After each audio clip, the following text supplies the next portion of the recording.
Hi.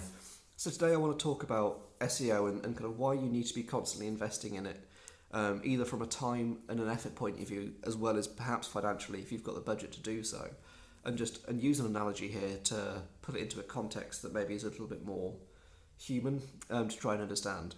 So with SEO, you tend to have three big areas. You've got content, technical, and offsite. Content being kind of the blogs and the copy and kind of the words you're using on the website. The technical being the structure of the site, so do the internal links work? How fast does a page load? Does the meta titles and all that stuff, is it all being looked after, and various other kind of quite boring but technical and important things. Then the offsite is more kind of how people find your website and find you on the web. Do you have links coming to you from The Guardian, or do you only have kind of local directories, or all of those kind of factors that go into backlinking and the importance of just being found online. I would like to use an analogy that I've been working on, which might not be very good, but bear with me, of taking your website and imagining it was your home where you live. You would not invest in just one of those areas and imagine that your house is now pleasant to be in. So if we look at content, that is like the decoration within your house. So you might have a living room that is beautifully decorated, but the kitchen might not be as good, and therefore you're going to invest in decorating the kitchen to make sure that you've got the right taps and kettle and microwave and oven, so it's a usable place to be. Without those, it's just an empty room. So you need to kind of furnish it with that content to make it actually worthwhile and useful. The technical is similar to the structure of the building. So are the walls in good condition? Does it have plug sockets in every room? Is there subsidence or anything like that is going to cause any long-term structural damage to it, that you can decorate it internally as nice as you like, but if it falls down, it's then not any good.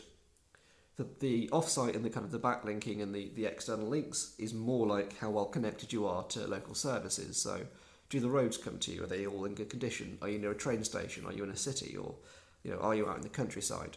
The idea being that if you're in a small house in the country, you're far more difficult to find than if you're somewhere in the middle of a city next to a train station.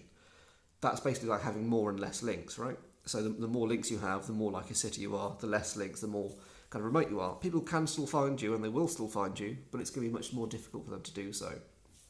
Now, the idea here is that you want to be investing, and you need to be addressing all three of those aspects to have a nice home, and you're never going to stop addressing them. You're always going to be decorating and writing new blogs as content, or decorating in terms of, you're going to have a new coffee table that you might purchase to replace an old one, or a mattress might need replacing, or you might want to repaint the room.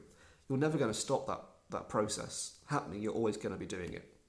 The technical side is more like you're regularly assessing the structural integrity of the building to make sure it's not going to fall over. You need to make sure that you've got this needs cutting.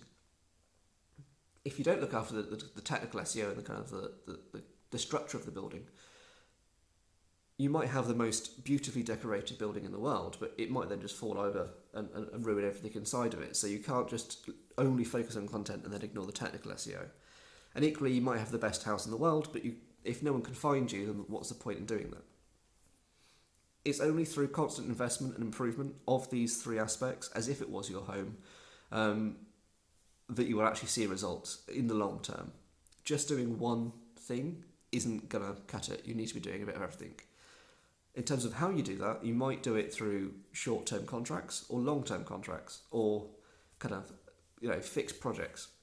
You might have a conveyancer come in and assess the quality of the building, much like you might have someone do a technical audit once every 6 months or so. It doesn't really need looking after much more than that if everything's coming back okay. The decorating side you're going to constantly be investing in, and it's going to be something that needs probably more careful and constant attention. But it's probably more day-to-day, so it's going to be much easier to do so. All of these aspects you can work on either with kind of internally with your own team and create that kind of content and improvement yourself, or you might want to work with an expert like an interior designer to come in and help you sort it out. I hope that's helped kind of humanise SEO a little bit more. I think it's a very difficult subject to kind of look at and go, well, technical off-site content, what do all these mean? Isn't it all the same? I don't really get where it connects.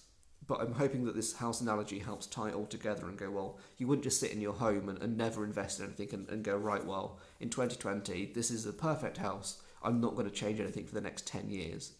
And you can't do that with your website either. Once the website is up and running, you need to constantly be changing and improving it to make sure that it's as good as it can be, and is a pleasant place to be, much like your home would be a pleasant place to be from a technical, from a kind of a content and from a accessibility point of view. I hope that's helped, and thank you for watching.